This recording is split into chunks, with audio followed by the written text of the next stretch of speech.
সিদ্ধান্ত দিয়ক Honorable Deputy Speaker. Please. Deputy স্পিকাৰক দিব লাগে Honorable Speaker,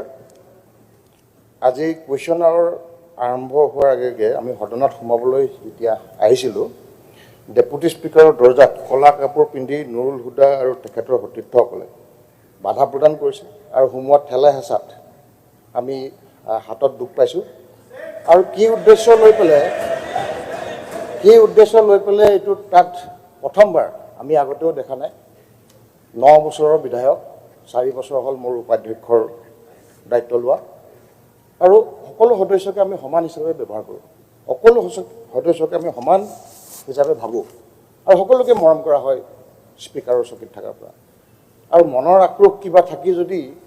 সেই গেটত দৰ্জাত আৰু বিধানসভাত সোমোৱাৰ দৰ্জাত আৰু ডেপুটি স্পীকাৰৰ এইটো এটা খুব বেয়া প্ৰেচিডেন্স হৈছে গতিকে আইডাৰ তাত আমাক ছিকিউৰিটি দিব লাগিব তাত সোমোৱা সময়ত আৰু নহ'লে সেই জেগাত কাৰো এণ্ট্ৰি বন্ধ কৰিব লাগিব হ'লে বিধানসভাৰ যদি অধ্যক্ষ আপোনাৰ দুৱাৰতো আজি তেনেকুৱা হৈছে মোৰ দুৱাৰ মুখতো হৈছে তেনেধৰণৰ কথাবিলাক খুব ঠিক হোৱা নাই আৰু ইয়াত মই ট্ৰিটমেণ্টৰ যিটো লগে লগে মই সোমাইছিলোঁ আহি বহিলোঁ বহাৰ পিছত দেখিলোঁ হাতৰ পৰা তেজ ওলাইছে তেজ ওলোৱাৰ লগে লগে মই আমাৰ বিধানসভাৰ ফাৰ্মাচীত গ'লোঁ গৈ ট্ৰিটমেণ্ট টিটেনাছ টক্সইড ল'লোঁ ড্ৰেছিং কৰালোঁ কৰাই পেলাই পেইন কিলাৰ ডিক্লফেনেক ছডিয়ামৰ এণ্ট্ৰপাজল লৈ মই আহিছোঁ কাৰণ সদনটো আমাৰ কাৰণে বহু মূল্যৱান আৰু সেই সদনটো চলিব লাগে আৰু আমিও এই সদনৰ প্ৰক্ৰিয়াত আমি অংশগ্ৰহণ কৰিবলৈ সদায় ইচ্ছুক কিন্তু সদনত সোমোৱাৰ সময়ত স্পীকাৰ আৰু ডেপুটি স্পীকাৰৰ যদি ছিকিউৰিটি নাথাকে তেতিয়াহ'লে সেই সদন কেনেকৈ চলিব গতিকে আপুনি এটা সিদ্ধান্ত ল'ব লাগিব যে স্পীকাৰ ডেপুটি স্পীকাৰৰ লগতে সকলোৰে যাতে সুৰক্ষা সুনিশ্চিত হয় আৰু ট্ৰিটমেণ্টৰ কপি এটা মই দিছোঁ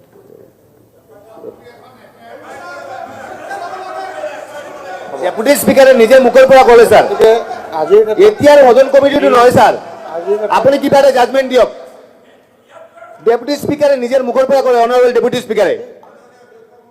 আমি স্পীকাৰক সন্মান কৰোঁ স্পীকাৰে ডেপুটি স্পীকাৰে ডাঙৰীয়াই নিজে গোটেই ঘটনাটোৰ সাক্ষ্য বৰ্ণনা দিছে হাউচৰ প্ৰচিডিঙত ৰেকৰ্ড হৈছে আৰু মই অধ্যক্ষ মহোদয়ক অনুৰোধ কৰিম আপুনি সময় লওক আপুনিও চিন্তিত হৈছে গোটেই বিষয়টোলৈ আপোনাৰ মুখমণ্ডলৰ পৰা মই বুজি পাইছোঁ আপুনি সময় লৈ আপুনি যি ধৰণে আমাক নিৰ্দেশ দিয়ে আমি তেনেকৈ কৰিম আপুনি সময় লৈ আমাৰ দেৱব্ৰত শইকীয়া ডাঙৰে এটা প্ৰশ্ন উত্থাপন কৰিছে যে এইটোৱে বিধানসভাৰ ভিতৰ চৌহদে প্ৰিভিলেজ আছে নে সমস্ত কেম্পাছটো সেইটো বিষয়েও আপুনি চাওক মোৰ কোনো ক'বলগীয়া নাই আৰু আপুনি ভাবি চিন্তি এটা জাজমেণ্ট দিয়ক মই সদস্যসকলক অনুৰোধ কৰিম যে ডেপুটি স্পীকাৰ ডাঙৰীয়াই নিজে বক্তব্য দিয়াৰ পিছত আমি আৰু তাক আগুৱাৰ প্ৰয়োজন নাই মই মাননীয় অধ্যক্ষ ডাঙৰীয়াৰ ওপৰত গোটেই বিষয়বস্তুটো চাবৰ কাৰণে অনুৰোধ কৰিম লগতে মই আৰু এটা অনুৰোধ কৰিম যে কাপোৰ কানি লৈ ফ্লেগ লৈ পোষ্টাৰ লৈ আমাৰ ইয়াত আহে কিন্তু তেওঁলোকৰ ভাষাতে মই কৈছোঁ যে জেওৰা আদিলৈ সোমোৱাটো প্ৰথম হৈছে বিধানসভাত